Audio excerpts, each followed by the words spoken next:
The moment Emily Carter stepped into the glass-walled conference room of Arcadia Innovations, her heartbeat thundered so loudly she feared the entire floor might hear it. She had rehearsed this moment 1,000 times, practicing her pitch at dawn, in the dark, while her daughter slept, telling herself she was ready. But nothing could have prepared her for the way her legs trembled as she realized she was the only candidate who had brought a child with her. Her 5-year-old daughter, Lily, clung to her hand, her small fingers gripping like a lifeline. Emily's breath caught. Her world depended on this interview, and the slightest misstep could shatter everything she had been fighting for. This meeting wasn't just a chance at a job.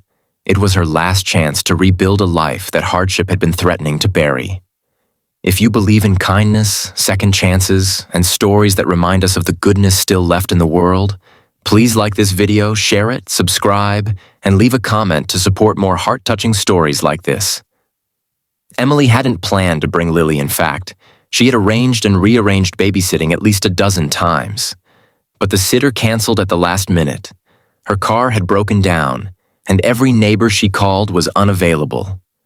She could either miss the interview or risk showing up with her daughter. After losing her previous job when the company downsized, and after months of scraping by with part-time work, she couldn't afford to lose this opportunity. So she dressed Lily in the cleanest pink dress she could find, braided her hair, whispered a promise that everything would be okay, and rushed across the city praying traffic would not betray her too.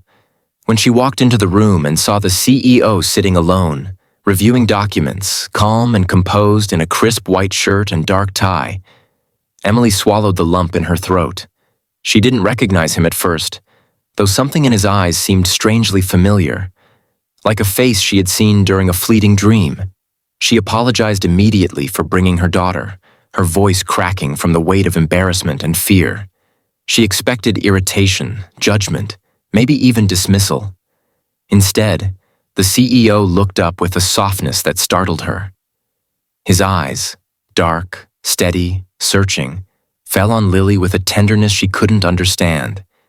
It was as if seeing the child ignited something long buried inside him. Emily, unaware of what that look meant, continued struggling within her own storm. She remembered everything she had endured these past years, losing her husband in a tragic accident when Lily was just a baby, fighting to stay afloat financially, juggling bills, skipping meals so her daughter wouldn't have to, and carrying the crushing guilt of feeling like she was never enough. She remembered the desperate moment when Lily needed life-saving surgery at 2 years old, a cost far beyond what insurance would cover. She remembered falling to her knees in the hospital hallway, praying for a miracle. That miracle had come in the form of an anonymous donor who paid the entire medical bill without ever revealing their identity. She never learned who saved her daughter's life. She only knew the donor refused thanks. She had written letters that were returned unopened. Eventually, she stopped searching, believing the person did not want to be found. Now, standing in front of the CEO, Emily felt the same helplessness crawling up her spine. Lily clung to her leg, shy yet observant, her wide blue eyes scanning the room. Emily apologized again, trying to steady her voice, fighting the tears that begged to fall. She was tired of being judged for being a single mother. Tired of being turned away from opportunities the moment people saw the child beside her. Tired of fighting battles that felt impossible to win. She tried to start her pitch, but her voice shook. She felt unprofessional. She felt like she had already ruined everything, but the man in front of her was experiencing a storm of his own, one she could not see. His name was Daniel Hayes, a self-made CEO who built Arcadia Innovations from nothing after losing his own family early in life. Years ago, when he read about a widowed mother begging for help to save her child, something inside him compelled him to step in. He never explained why. He simply felt it was the right thing to do. He handled the donation quietly through his foundation and asked to remain anonymous. But he never forgot the small face of the baby girl whose life had depended on a stranger's mercy. He had seen a picture once. Blonde hair, bright eyes, a fragile innocence he couldn't erase from his memory. And now, as he looked at Lily standing beside her mother, something inside him recognized her instantly. He knew. She was the child he had helped save years ago. Emily continued to talk about her project ideas, her experience, her goals, trying to ignore the growing panic in her chest. She spoke through the tension, through the fear that she might break down in front of the one person she needed to impress. She shared her designs for affordable educational technology, her passion for helping children like her daughter access tools that could shape a better future. She spoke not as a polished professional, but as a mother fighting for a chance. Her voice wavered, but her determination glowed through every word. Daniel listened with unwavering attention. The more she spoke, the more he realized the depth of her strength. This wasn't just a woman seeking employment. This was a mother who had battled life itself to stand where she stood. He observed how Emily gently stroked her daughter's hair when she grew restless, how her eyes flickered with worry that Lily might disrupt the meeting, how she tried to maintain composure despite the weight of her reality pressing down on her. Daniel saw everything, not as a CEO, but as the man who once understood the power of rescuing someone without expecting anything in return. Emily felt the pressure building with every second. When Lily tugged her sleeve, whispering that she was thirsty, Emily almost broke. She had brought snacks and a small water bottle, but in her rush, she had forgotten them in the car. The humiliation hit her like a wave. She apologized again, feeling her composure slip, her cheeks burning with shame as she tried to comfort her daughter. Years of exhaustion, sacrifice, and fear threatened to rise all at once. She braced herself for rejection. But Daniel didn't reject her. Instead, he asked thoughtful questions, prompting her to expand on her vision. He seemed invested, genuinely invested, in who she was and what she wanted to build. Emily didn't understand why someone of his stature would show such empathy. She only knew that something about the way he spoke, the warmth in his eyes, made her feel seen for the first time in a very long while.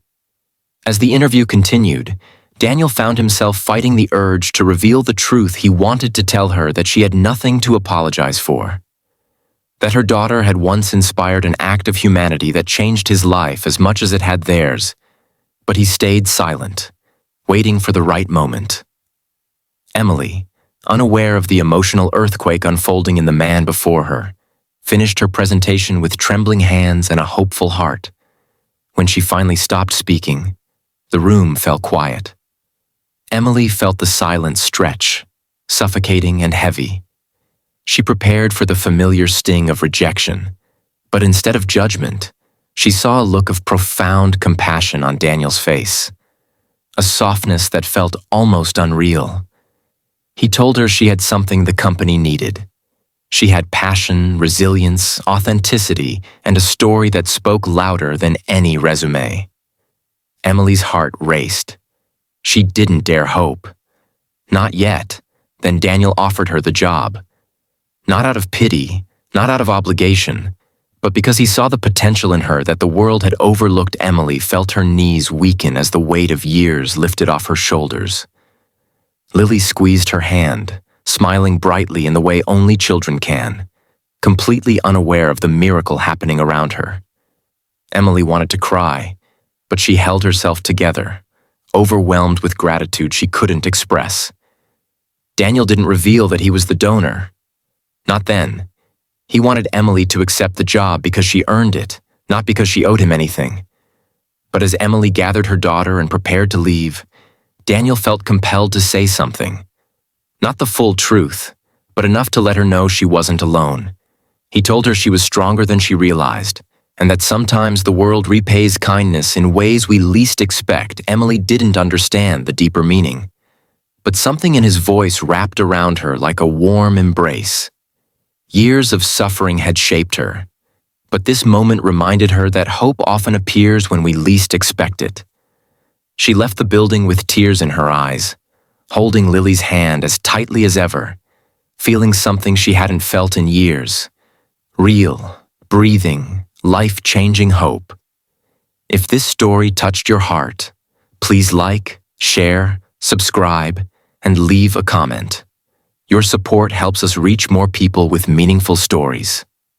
Before we end, comment below. Do you believe acts of kindness always find a way back to us? Emily didn't know the whole truth yet, that the man who offered her a chance at a new life was the same man who had once saved her daughters. But she walked away knowing one thing for certain. Sometimes, when life breaks us the most, destiny quietly aligns the pieces back into place, bringing us exactly the people we need, often long before we realize why. And somewhere upstairs, Daniel watched her go, thankful that fate had brought them back into each other's lives, not as a rescuer and a recipient, but as two souls crossing paths again at the exact moment they needed each other the most.